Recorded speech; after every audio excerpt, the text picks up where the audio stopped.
Bien, pues entonces estamos grabando, que como dicen hay que avisar que estamos grabando y pues grabamos y nos acercamos una vez más a, a este magisterio tan hermoso de San Juan Pablo II. ¿No les suena como curioso el decir San Juan Pablo II? A mí cuando le pongo el San, porque se me hace tan cercano que decir San Juan Pablo II. Hombre, mira, pues estuve cerca de uno que está en el cielo, de muchos, pero de San Juan Pablo II se me hace siempre tan amable la imagen de Juan Pablo II allí tomándose un yogur de la mano de una monjita en la sacristía, lo que hicieron de sacristía cuando estuvo en Loyola, y lo recuerdo, estaba el hombre vuelto nada porque había trabajado muchísimo y allá comiéndose aquel yogur con qué paciencia, la santidad, la santidad. Y ese gran santo es el que hoy nos va a seguir mostrando cosas tan bellas. Por eso le pedimos al Señor que nos ilumine el Espíritu Santo. Ven, Espíritu Santo, llena los corazones de tus fieles y enciende en ellos el fuego de tu amor. Envía tu Espíritu y serán creados y renovarás la faz de la tierra. Oh Dios, que has iluminado los corazones de tus hijos con la luz del Espíritu Santo, haznos dóciles a sus inspiraciones para gustar el bien y gozar de sus consuelos. Por Jesucristo nuestro Señor. Amén.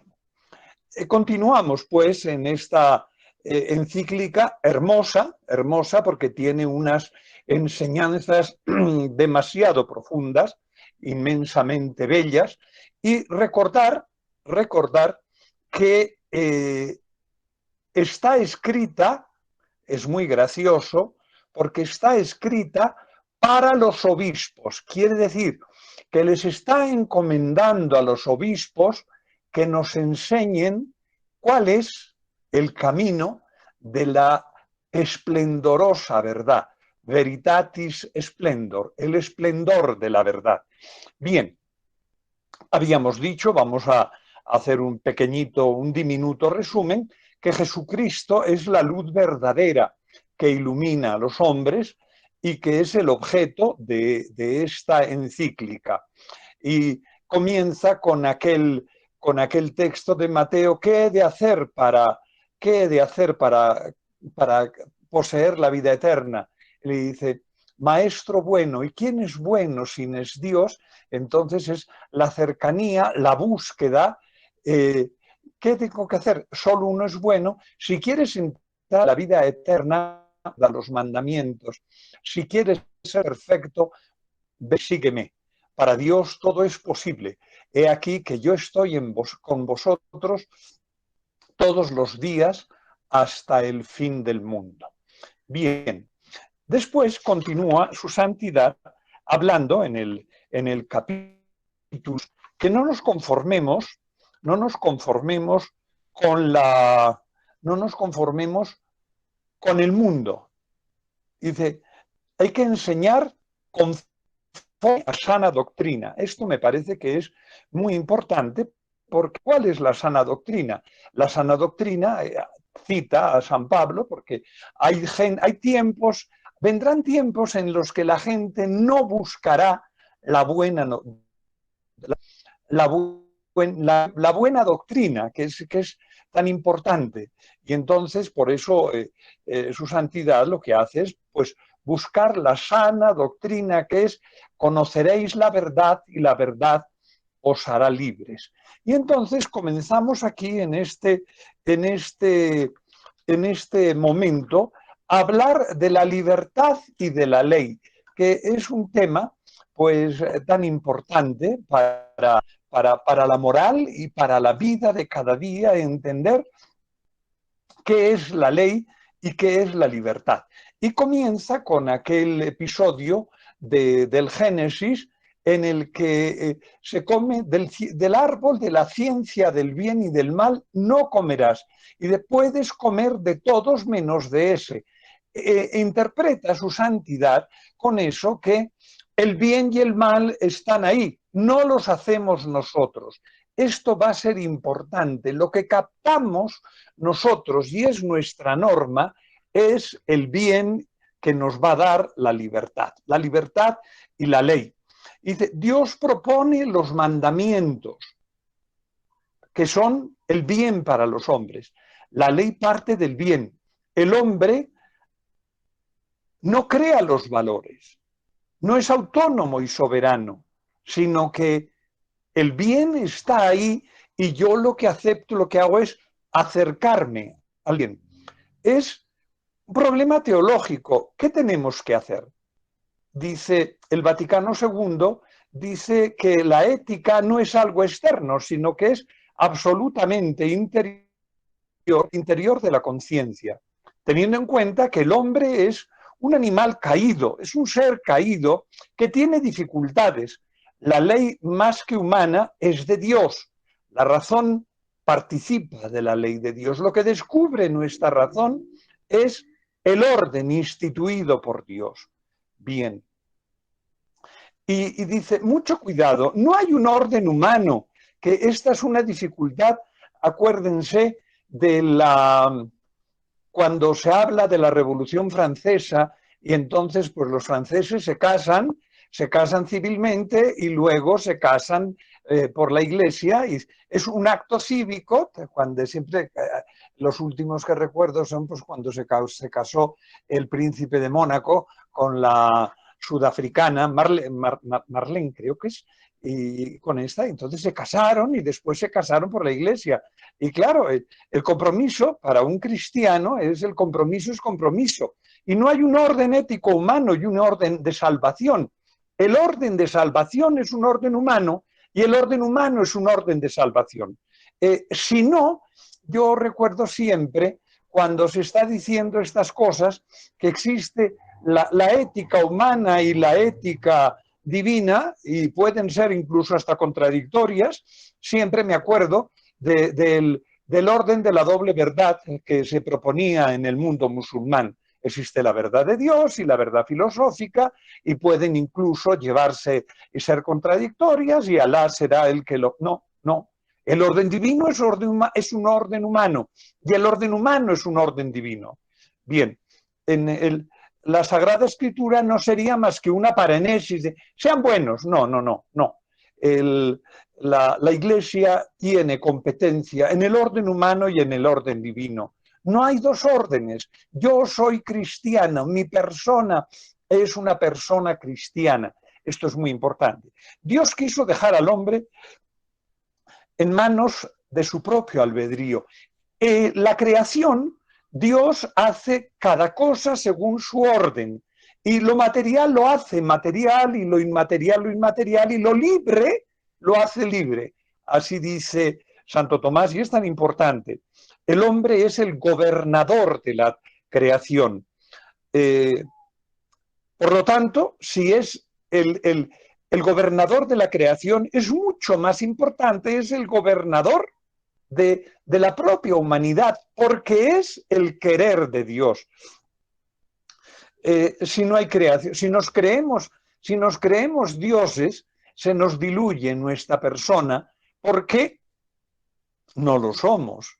Somos unos diosecillos de juguete que duramos nada, 3 noticieros, porque a la de nada se nos acaba. Entonces, ¿qué dioses no somos? Bien, si se olvida a Dios, lo que olvida es la criatura. Dice el Vaticano II, el hombre exige su creatividad por sus actos libres. Encuentra la verdad de Dios en la eterna sabiduría. La autonomía del hombre sin Dios no tiene ningún valor. No vale. ¿Somos autónomos? Sí, para morirnos. Perdón.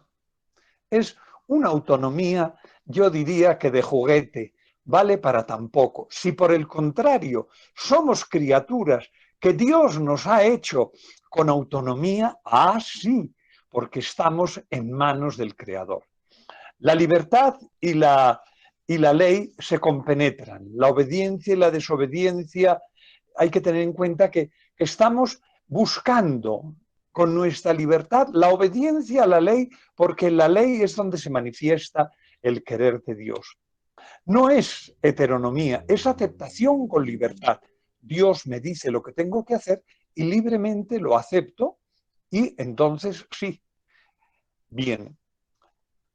Es, en última instancia, una teonomía, porque mi libertad es una participación en la libertad de Dios. Hay cosas demasiado bellas. Bien, la libertad se somete a la verdad de la creación. Los ejemplos seguiremos poniendo algún ejemplo, pero el de la verdad y la libertad, el de la muerte es el más trágico. Dice, yo soy libre para suicidarme. Mentira, suicídese y después ponga reversa. Bien, Dios es siempre mayor. Bien, dichoso el hombre que se complace en la ley de Dios, sigue diciendo. El hombre logra su dignidad.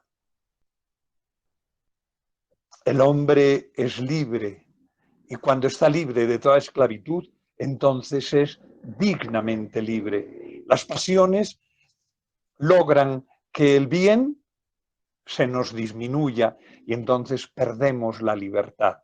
Bien.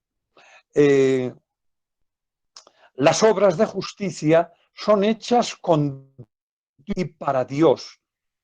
Sabemos que es el bien y el mal por la ley natural que llevamos en nuestro corazón. El hombre tiene la norma suprema, la ley de Dios, por la cual el hombre conocer la ley eterna de Dios y conservar su orden. La ley eterna de Dios gobierna todo y el hombre la conoce. Es la ley natural, que es la ley del bien. Es muy curioso porque la ley del bien es la permanencia en el ser. Somos lo que somos y vamos caminando hacia nuestra realidad como seres que somos de Dios. Somos humanos y vivimos en libertad. El hombre, iluminado por la revelación y por la fe, Dios se revela al pueblo y lo hace más sabios que otros, como dice en aquel texto tan bello. Bien, la Iglesia custodia la revelación. En el Nuevo Testamento, la ley es la ley. El Espíritu Santo que inhabita es el que da no solo el saber, sino el poderlo hacer. Dirían los técnicos, es que pose, sed non facilius pose, hacerlo, pero no fácilmente. ¿Y cómo se hace más fácilmente? Gracias a la fuerza de la gracia del Espíritu Santo.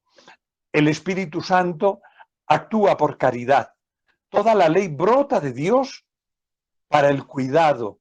No hay antonomía, no es una antinomia la libertad y la ley. La ley es la muestra de cómo Dios ha organizado la existencia y nosotros, mediante la aceptación libre de la misma, caminamos hacia el bien. ¿Cómo queremos tener la realidad? Es la ley del corazón. La relación entre libertad y ley no es una cuestión meramente estadística, sino que es algo ontológico. Si no, el hombre no sería libre. Hay tantos que llevan tantos, la ley es que más o menos hacen, no. La ley natural, es el reflejo de Dios en la creación. Lo corpóreo, y esto es muy bonito, porque no es algo que sea solamente en el campo de lo ético, y al decir ético hablamos de metafísico y váyase usted. No, lo corpóreo es parte importantísima en lo moral. No es algo previo. El cuerpo es asumido por Cristo. Como dirá nuestro padre San Agustín, todo lo asumido es redimido. Y el cuerpo de Cristo, no somos docetas, no es aparente, sino que Cristo tiene un cuerpo absolutamente real, adquirido de las purísimas, en las purísimas entrañas de nuestra Madre la Virgen. Por eso, el cuerpo es una realidad creatural y santa, y santa. es la unidad del cuerpo y el alma, en torno a lo cual está dispuesta la ley. La ley no es para la biología, la ley es para toda la persona en su totalidad. No hay división entre la ley y la naturaleza. No podemos decir, hombre, ahí crean y entonces veremos a ver si después, aquello como cuando Rousseau decía, no, pues cuando ya tengan hasta que tengan uso de razón, que no hagan nada y que luego... No, su humanidad es según la ley de Dios desde el primer instante de su ser natural, lo cual tiene unas implicaciones grandísimas, porque la creaturalidad está siempre sujeta al amor de la ley. Pero al principio no fue así, sigue diciendo su santidad. Cuando ignoramos la ley, causamos daño, porque la ley es el orden querido por Dios. Nunca podemos escoger lo prohibido. Si uno escoge lo prohibido, está haciendo algo directamente en contra de la creación, por ende de la humanidad, de mi humanidad y de la humanidad de la sociedad. Lo veremos posteriormente. La ley natural es inmutable. El hombre traduce la ley en la historia. Cuando dices mutable, la historia, el ser de la humanidad permanece en la identidad de sí mismo, únicamente que las coordenadas espaciotemporales sí que cambian y el hombre tiene que saber traducir la ley en la temporalidad y en el espacio concreto. Bien, por eso el hombre tiene que contextualizar la ley en los siglos para que sea siempre ayuda y fortaleza del hombre. En el mismo sentido y en la misma sentencia. Es muy curioso cuando se habla de que la Iglesia tiene que poder para cambiar, sí, en sentencia, el mismo sentido y en la misma sentencia. Traduciendo, es muy sencillo entenderlo de pronto, cuál es la norma de la ley para una criaturita que tenga un mes, un día de nacimiento, cuanto tenga añitos, que es uso de razón, o cuando ya tiene unos 70 y sigue siendo la misma ley, pero en el mismo sentido y en la misma sentencia. Pero es el sentido de la ley, porque la ley que fue válida cuando tenía una horita de concebida, la ley de la vida es la misma ley de la vida para cuando tengo 70. Un ejemplo, por ejemplo, la eutanasia. La permanencia en la vida y en el ser se va modificando, claro, en el mismo sentido y en la misma sentencia. He explicado esta unión de ley y libertad, que la ley es la palabra de Dios, es hermosísimo, el Salmo 118, es la meditación de la ley, que si yo la conozco y la pongo en práctica, activo mi libertad y haz que las personas seamos más libres y tengamos un mayor bien. Es muy importante. El bien es la ley y la ley propicia el bien. Es importantísimo. Bien, el siguiente título del capítulo 2 será la conciencia y la verdad. Dice, en el sagrario hombre. Esta es una cita hermosa del Concilio Vaticano II, que tomando una nomenclatura que es propia de la terminología de los padres y siempre, es el sagrario íntimo de la conciencia, donde tan solo Dios y yo vemos. Es muy importante. El hombre tiene la ley en su conciencia. La ley, repito, no es algo extraño y ajeno, sino que la ley está en el sagrario de mi conciencia. La ley de Dios es norma de vida para el hombre, porque la ley de Dios es el ser, la conservación en el ser, el ejemplito de la ley de la vida y el suicidio. Si usted se suicida, pierde su bien, porque pierde su existencia. La conciencia está obligada a la ley. Aquí esto lo va a discutir San Pablo y es muy importante, porque mi conciencia tiene la referencia de lo que tengo en el sagrario íntimo, que es la ley escrita en mi conciencia, pero luego está la ley de la Iglesia, que es la Iglesia, es la ley positiva y la ley divina positiva, que son los mandamientos. Los mandamientos es la ley positiva, la ley eclesiástica y la ley divino positiva. Y entonces, mediante el estudio de mi conciencia y el estudio del bien en la Iglesia, estudio que la ley es aquello a lo que yo me obligo porque es mi bien. El juicio de la conciencia. La conciencia nos pone ante la ley de Dios. En la conciencia dialogamos con Dios. Por eso es tan importante el adentrarnos, en adentrarnos, y como dirá nuestro padre San Agustín, descubrir a Dios en mi interior, intimior intimo meo, más íntimo que mi propia intimidad. Y ahí es cuando con el diálogo con Dios encontraremos el juicio de la conciencia, y no un juicio de la conciencia teorético, se debiera de hacer, no, es un juicio práctico. La conciencia juzga por la ley, descubro a Dios, descubro mi proceder y veo si mi proceder es o no de acuerdo con el querer de Dios. Es el juicio práctico. Bien, la conciencia juzga por la ley. La conciencia juzga el obrar del hombre que busca la verdad y por ende el bien. Continúa diciendo así su santidad, que hay que buscar la verdad y el bien. El hombre se puede equivocar, por lo tanto, tiene que buscar el bien y la verdad. La conciencia es siempre digna, porque busca el bien y la verdad. Si no, no es una conciencia, pues puede ser una conciencia laxa o una conciencia ignorante. Quiere decir, mi persona no me interesa saber nada. Tengo a Dios en mi conciencia, intimior íntimo meo, más íntimo que mi interioridad, pero no me interesa. La conciencia que no busca la verdad y el bien es ciega y es culpable.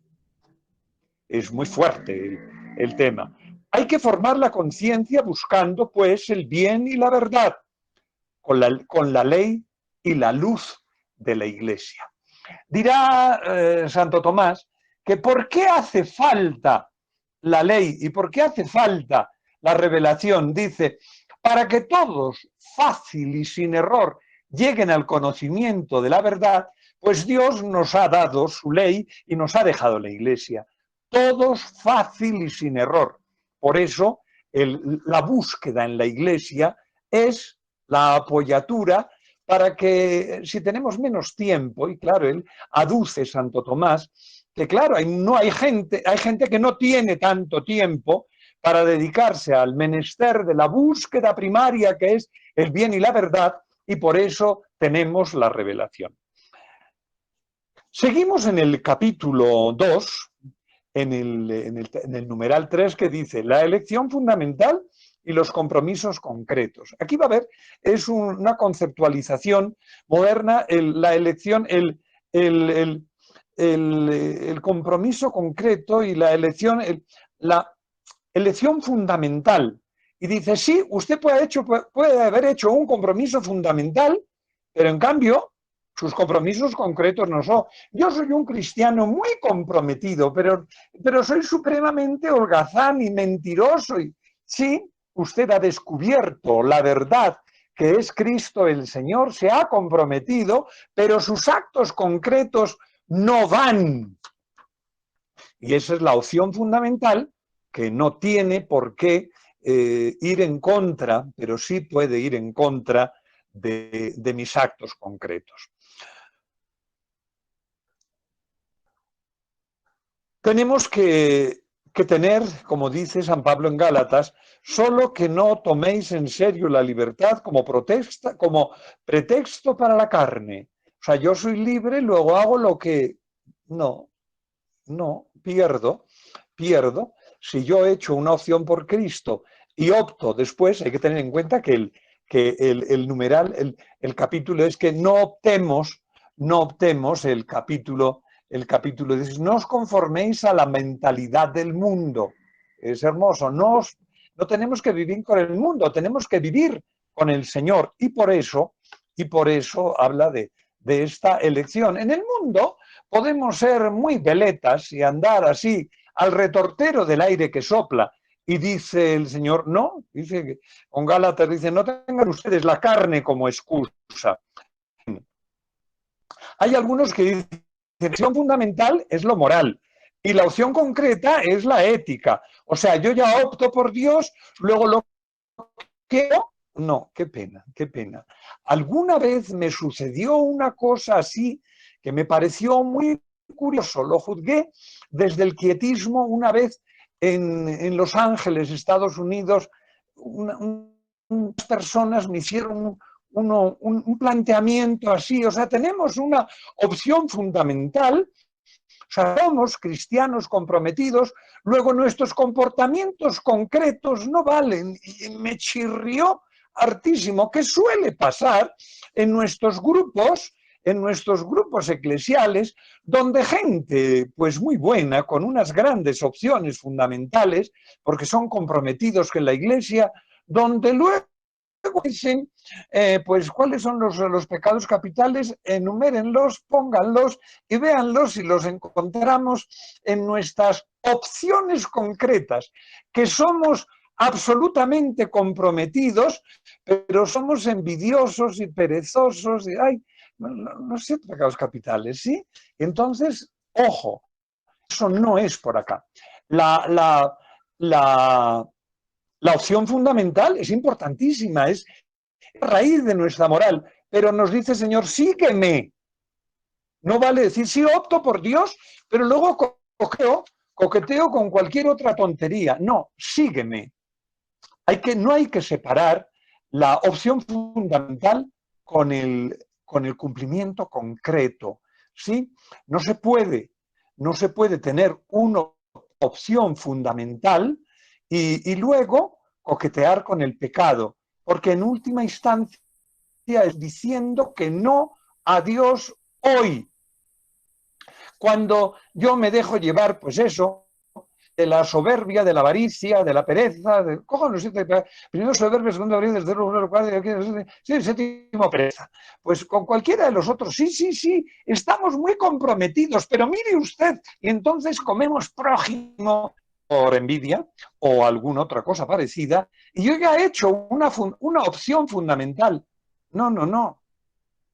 Mi opción fundamental está en el quehacer de cada día.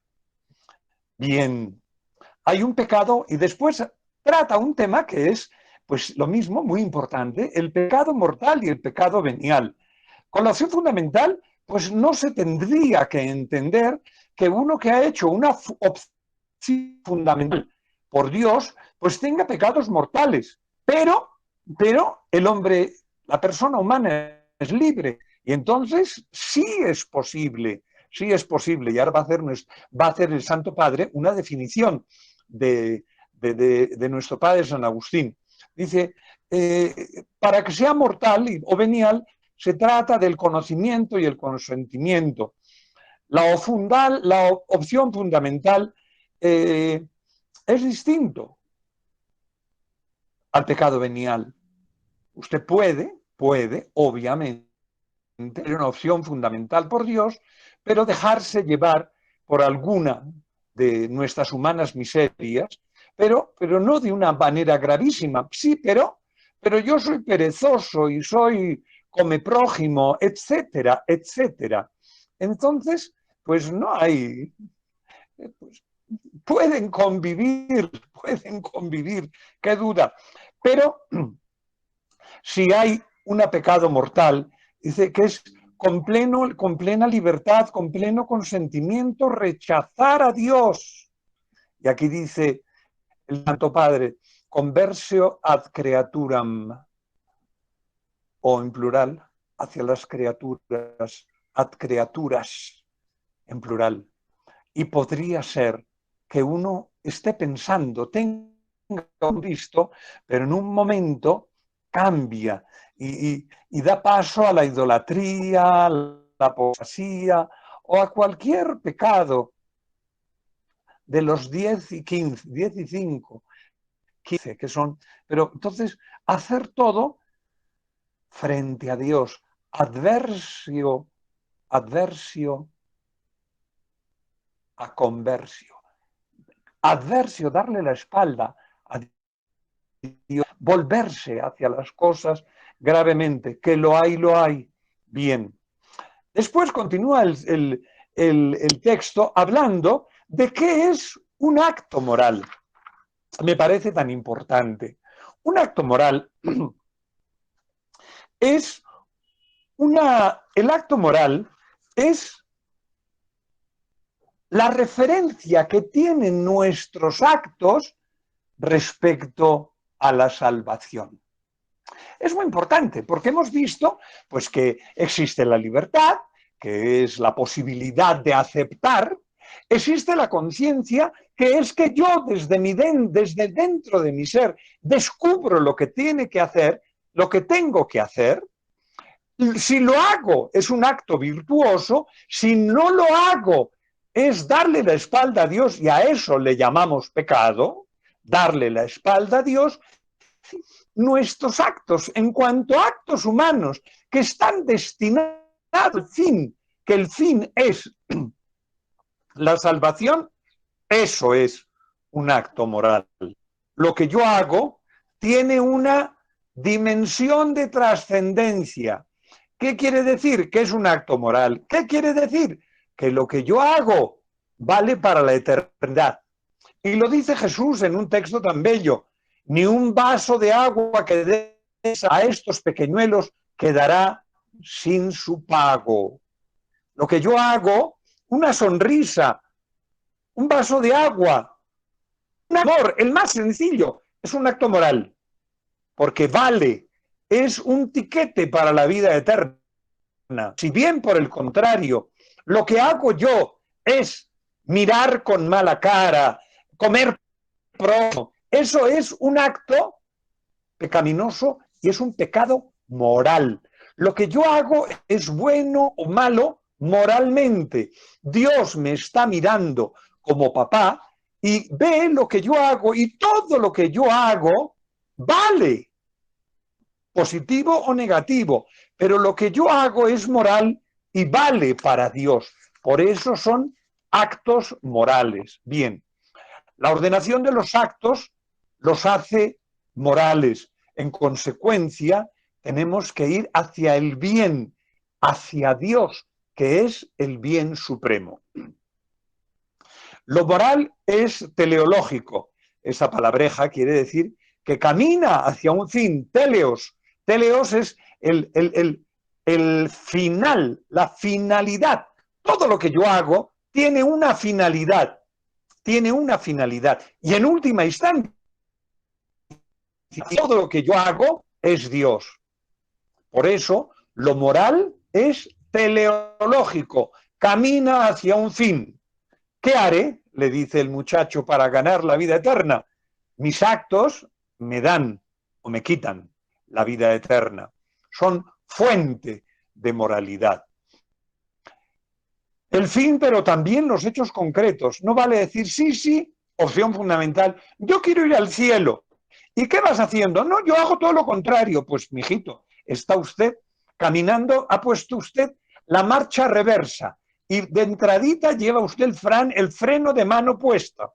Difícil que esté usted buscando teleológicamente la eternidad de Dios. Está usted caminando para cualquier Pereira. Bien, el objeto del acto deliberado. No se puede hacer cálculos ni de eficacia de los actos, Por encima está el amor y el cumplimiento de Dios. No se puede olvidar las consecuencias. Esto es muy importante. Esto es la doctrina que en moral se estudia de los actos directos. O sea, yo hago una cosa y yo estoy queriendo, quiero las consecuencias, es que yo le he tirado una piedra y le rompí la cabeza. ¿Usted sabía que las piedras rompen cabezas? Sí, sí. ¿Y le tiró la piedra? Sí, sí. Pues no tiró una piedra, le rompió la cabeza. Bien, entonces son la finalidad de los libres.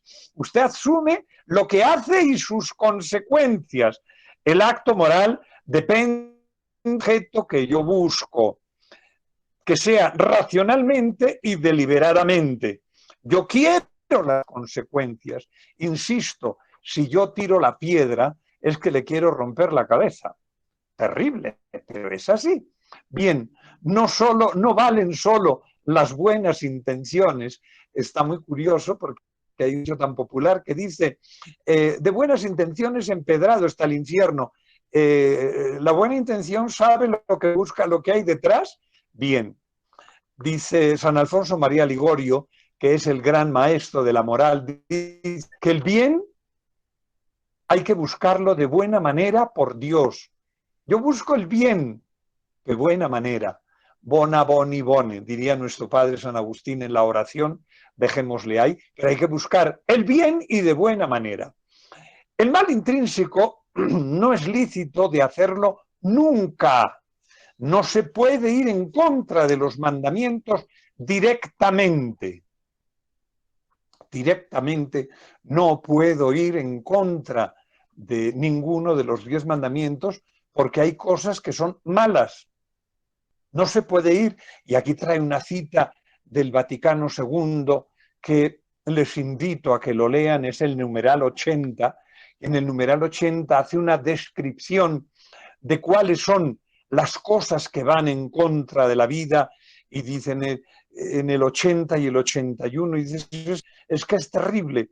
¿Y qué va en contra de la vida? Uy, cada cual mire, y habla del aborto, de la trata, del robo, de la explotación. Hablan en contra de la vida. Y eso es el quinto mandamiento, las más de las veces. O el robarás, no matarás. Y la injusticia es tantas veces, es sencillamente un vulgar robo. Y entonces lo es cuando estamos yendo en contra de los mandamientos. Bien, las circunstancias no cambian el bien en mal. Lo que está bien, bien, está mal, mal. Y entonces es que me parece mucho cuidado, es muy, muy incisivo el Santo Padre, porque lo que está mal es indigno del ser humano. Hay que buscar siempre el bien, el sentido del hombre. Y esto se lo dice a los señores obispos. Es muy que, como decíamos, esta encíclica está dirigida a los obispos para que ellos, que son maestros, enseñen el bien. En el capítulo 3 dice, para no desvirtuar la cruz de Cristo, el bien moral para la vida de la Iglesia y del mundo. Tenemos que ser libres, cita Gálatas, por Cristo que nos liberó. Bien, Dios es la libertad y la verdad. No tenemos que buscar si la libertad va en contra de la verdad. Ojo, si la libertad va en contra de la verdad, tenemos ahí algún malentendido. O no es libertad o no es verdad. Tenemos que hacer una revisión a fondo de lo que estamos viendo. En lo concreto, tenemos que buscar la vida. La vida. Qué bueno. Cristo, hay que buscar a Cristo en el Evangelio, en la Iglesia, con entrañas de verdad y con entrañas en las enseñanzas de la verdad. Y ahí encontraremos a Cristo. El hombre es débil, se puede equivocar, y por eso la Iglesia nos muestra lo que decíamos antes, para que todos fácilmente y sin error. Por eso la Iglesia es nuestra apoyatura y Cristo es la luz que nos ayuda para caminar. Caminamos en luz. Hay un peligro tener fe o hacer unas proposiciones de fe y hacer unas proposiciones de no moral. Ojo, no puede haber divorcio entre la verdad y el bien. La fe tiene el discurso de la verdad y la moral tiene como objeto el discurso del bien. Y no puede haber, porque dirían los filósofos que la unidad, la verdad y la unidad, la verdad, la bondad y la belleza son una sola cosa. Unum bonum venum et pulcrum convertuntur, dicen los latinos, que es que lo que es uno es bueno y lo que es bueno es verdad y lo que es verdad es bello. Entonces, no puedo ir a favor de la verdad y en contra de lo bueno. Algo no me funciona, estoy en algún equívoco. La fe ilumina la cultura. La fe hace que la cultura en Cristo sea una cultura de vida. Una cultura de vida. Dirá en un texto terrible, creo que es en el Vaticano II, que dice: vivimos en una cultura de muerte. Es lo que hemos escuchado antes, cuando hay tantas cosas que van en contra de la vida. En una civilización es tristemente divertido cuando los ricos del mundo están pensando en irse a vivir a Marte o a miércoles, da igual, que vayan, bueno, pero nosotros queremos vivir aquí como criaturas de Dios en este mundo, pero para eso no lo tenemos que romper. Entonces es una cultura de vida y no una cultura de muerte. Es triste cuando hay élites que viven encerradas en sus propias cárceles porque no salen de su jaula de oro, que son sus barrios elitistas, y no pueden salir del barrio para afuera, porque del barrio para afuera han engendrado la muerte en los barrios de la pobreza, y entonces estamos en una cultura de vida. No, están en la cárcel, en su cárcel, en una jaula dorada, pero en una cárcel porque han engendrado una cultura de muerte. Terrible, terrible. Entonces, la fe tiene que iluminar la cultura. Por la fe hay que seguir a Cristo en la vida. Tenemos que ser imitadores de Cristo. Y hace aquí un excursus que es importante, porque dice: el martirio es la exultación de la santidad inviolable por la ley de Dios. La fe nos lleva a las obras, unas obras que tienen que ser hechas por la dignidad humana. No son obras por otras teorías. No. Es de hombre. El obrar humano es algo que tiene que ser consecuencia. Bien. Hay fieles en el Nuevo y en el Antiguo Testamento, como San Juan Bautista, Esteban, como Santiago, como Cristo el Señor, que son testigos y ejemplos de coherencia. Estamos acercándonos a la Semana Santa y Jesús no muere por casualidad, muere por coherencia, porque nunca les quiso dar la razón a los que le perseguían. ¿De qué vale ganar el mundo si al final pierdo mi alma? Hay que ser coherentes, tener fe en el hacer y en el creer. Hay que ser un hombre pleno, la humanidad plena en la verdad y la bondad. Bien, el martirio es signo de santidad, signo de bien moral.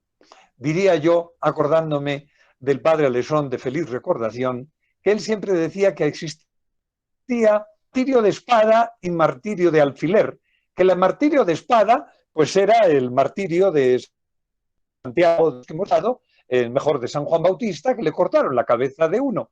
El martirio de alfiler, dar testimonio en la poquedad de cada momento, donde se nos va chuzando y continuamos en el mismo testimonio, porque somos testigos en la poquedad de nuestra cosa, pero en la coherencia de nuestra fe. Mártires de alfiler. Bien.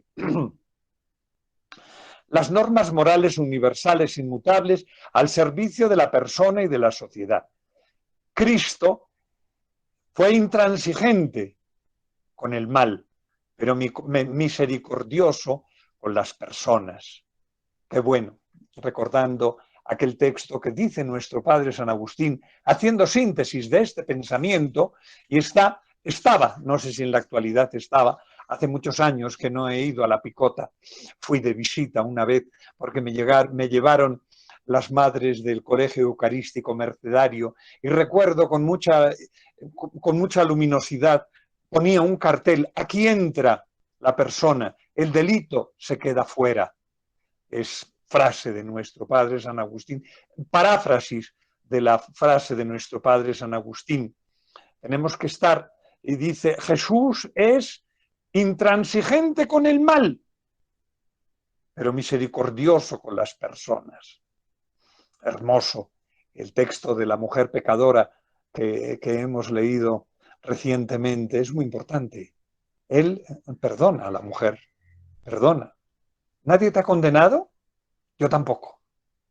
Con la persona, pero con el mal, uy, es lo que está mal, está mal. Y Jesús, ay, se pone siempre de muy mal talante cuando habla de los que están, de los explotadores.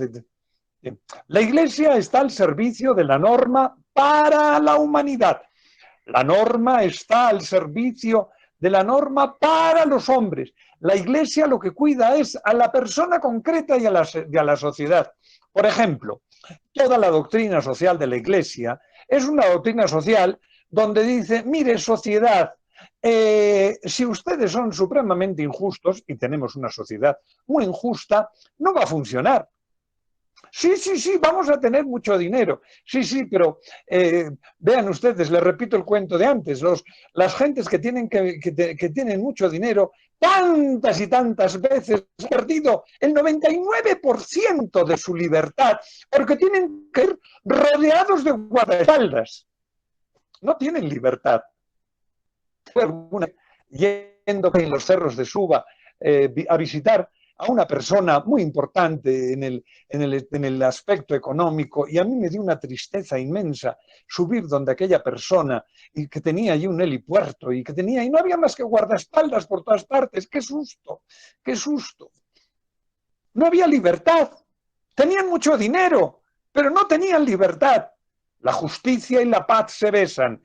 Por eso la Iglesia está al servicio de la norma del bien para la humanidad, para las personas y para la sociedad. La norma y la renovación de la vida social y política.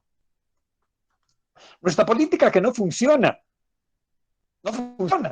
pero no es que no funcione el político X en Colombia. Ojalá, pues nada, cortábamos a Colombia y todo es el único país mal. Pero miren ustedes, en los países de alrededor y los más lejanos, funcionan muy mal. No hay libertad, no hay justicia, no hay paz, ¿no? Entonces, tiene que haber una renovación política. ¿Desde dónde? Desde la renovación de la religión. Religare, que es de ahí donde viene la palabra religión. Religar el comportamiento humano con la trascendencia. Aquello que decía, no, pues el Santo Padre, hay que repetirlo siempre. Señor multimillonario, ¿cuántos millones tienes? ¿Qué ven? ¿Sabes que dentro de 100 años los dos vamos a estar calvos? Sí, indefectiblemente. Así diga, hay un señor Tusset que dice que no nos vamos a morir, pero de pronto se murió. Pero bueno, entonces, no, es igual. Es igual. Entonces, ¿qué tiene que haber? Una renovación desde el espíritu, del corazón. Dios es el bien supremo para la humanidad. No es el presidente patapún del cualquier sitio que siempre está pendiente de que se muera o que lo maten, pobrecitos, hasta eso suele pasar.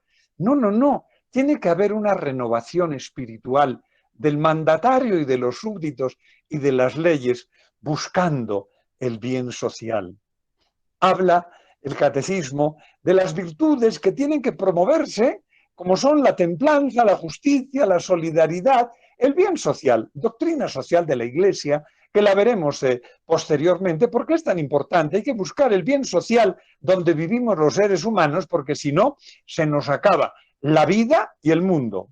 Sí, los grandes explotadores de la creación, pues a mí me da un inmenso cuando al menos aquí sacamos las fotografías de cómo destrozan en la Amazonía, la queman, cómo explotan el Cauca y destrozan, sacando oro y matando. Pues sí, mire usted, qué pena. O todas las bandas malosas, pues hay que convertirles, hay que decir que se tiene que buscar la prudencia, la templanza. Al final son las virtudes cardinales que son de Platón: prudencia, justicia, fortaleza y templanza. ¿Y por qué? Porque hay que elevar el comportamiento del ser humano para que haya un bien social. Y si no, no tenemos ni bien social ni bien individual. La relación de verdad y la libertad. Se tiene que desarrollar la verdad para que haya una justicia, un bien social y humano. ¿Y eso cómo se va a hacer? Porque claro, hasta ahora estábamos diciendo qué es lo que queremos, mero volitum, queremos. Y dice, ¿cómo se tiene que hacer? Se tiene que hacer con qué fuerza. ¿Cuál es la sopita que tenemos que tomar para que nuestro corazón pueda caminar hacia allá? Claro, como el comercial de Milo. Milo da la fuerza y la meta la pones tú. Pues clarísimo, ¿la meta cuál es? El evangelio, el bien, el bien, el bien. ¿Y cuál es la fuerza? El Espíritu Santo. El Espíritu Santo. Ese comercial me lo enseñó una amiga, señora de Peña, que hace muchos, muchos años ella dictaba catequesis. Decía esto, sí, es como el comercial de Milo. La fuerza la da, la fuerza la pone, la fuerza la tiene el Espíritu Santo. ¿Y quién es la meta? Es la ley de Dios, es Dios. Bien, con la gracia de Dios tenemos la fuerza frente a la debilidad del pecado. No es un ideal, es una realidad con la fuerza de Dios. La debilidad reconocida tiene que ser superada con la fuerza del perdón. Dios acoge a los que lo piden. Moral y nueva evangelización. Y todo esto tiene que hacerse mediante la evangelización, la descristianización y la muerte de nuestra moral. Tiene que salir de ahí, porque claro, hay dos cosas. El mundo se ha descristianizado. Ya somos laicos. Bueno, pues bueno, si es que fuésemos mucho más personas, pero ¿qué pasa? Que tenemos un desorden moral inmenso. Hay que hacer las dos cosas. Hay que convertir el corazón para que desde ahí nos brote el comportamiento moral. La evangelización tiene que tener una propuesta moral. No cree solo, no, sino cree y obra. La fe con caridad, la teología con desarrollo moral. No podemos hablar de Dios y sus mariachis, de toda la teología que usted quiera, y tenemos que ser expertos en Sagrada Escritura, y tenemos que ser expertos, y luego, la teología exige un comportamiento moral. Servicio de los teólogos moralistas es unir la vida y la misión con una comunidad de fe y de vida. El Espíritu Santo nos tiene que llevar a la fuerza de la ética, buscar en la antropología qué es lo que necesita el ser humano para ser moral y tener la fuerza, y volvemos. Es el Santo el que nos tiene que iluminar. Ven, Espíritu Santo, llena los corazones de tus fieles y enciende en ellos el fuego de tu amor. Esa oración que rezamos tan tópicamente siempre, es eso. Tenemos que conocer y poner en práctica. Tenemos que saber qué es el bien y qué es el mal. Eso es lo que nos tiene que enseñar la teología moral. Mostrar la vida moral. Dice, no, matando la vida, pues es que vamos a hacer eutanasia. Y la eutanasia es muy práctica. A ver si se la practican a usted prontito. ¡Ah! ¿Cómo así? ¿No quedamos que es una cosa buena? Que matar es bueno porque ya es legal. En algunos, creo que 5, eran 4, tenía 5. Y eso se corre como las manchas de aceite. Entonces, lo bueno, o sea, el matar se ha vuelto bueno. Privar de la vida. Oiga, a ver si le privan pronto a usted. Ay, ¿cómo se le ocurre? Pero no quedamos en que es bueno. Terrible. Bien, hay que mostrar la vida moral, asumir y asistir al pueblo de Dios. Y eso es responsabilidad de los pastores. Se tiene que anunciar el Evangelio. Y les dice a los obispos, es muy duro porque la carta, repito, es una carta para los obispos. Y le dice, señores obispos, ustedes tienen que anunciar el Evangelio y tienen que anunciar los mandamientos. Porque el Evangelio lo que nos... es la pregunta del joven, ¿qué tengo que hacer para tener la vida eterna? ¿Cumple los mandamientos? ¿Cuál es la respuesta?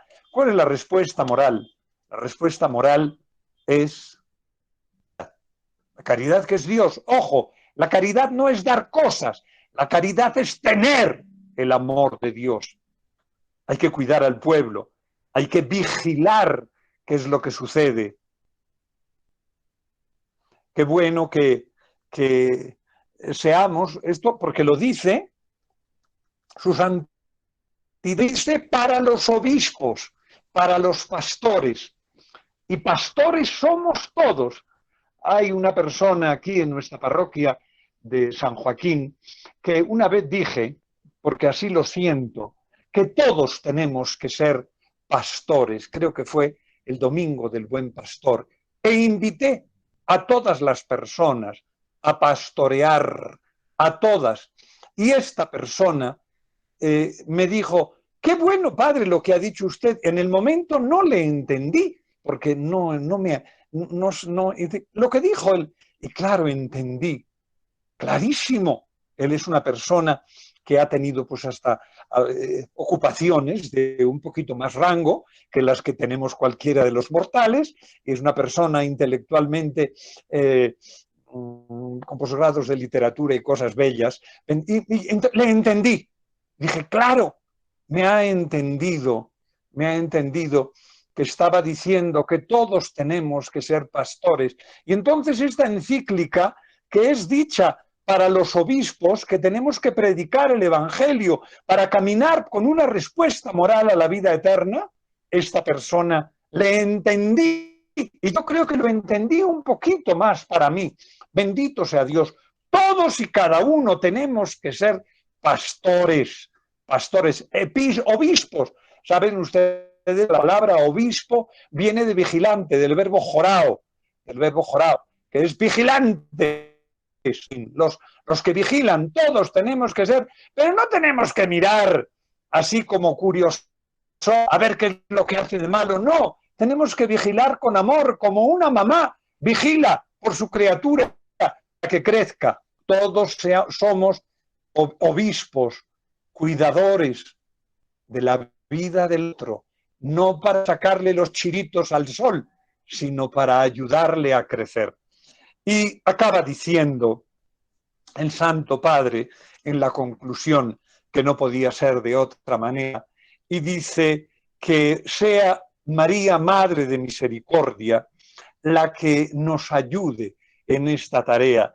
Ella, que es consoladora y madre de la humanidad, sea la que nos haga entender, porque claro, celebrábamos el día pasado la fiesta de San José, y de las cosas bellas que se dicen de San José y por ende de nuestra Santísima Madre, porque son ellos los que educaron a Jesús. María y José fueron los que hicieron de Jesús un santo judío, porque le enseñaron a dar el culto a Yahvé como el pueblo judío le había dado culto durante los siglos.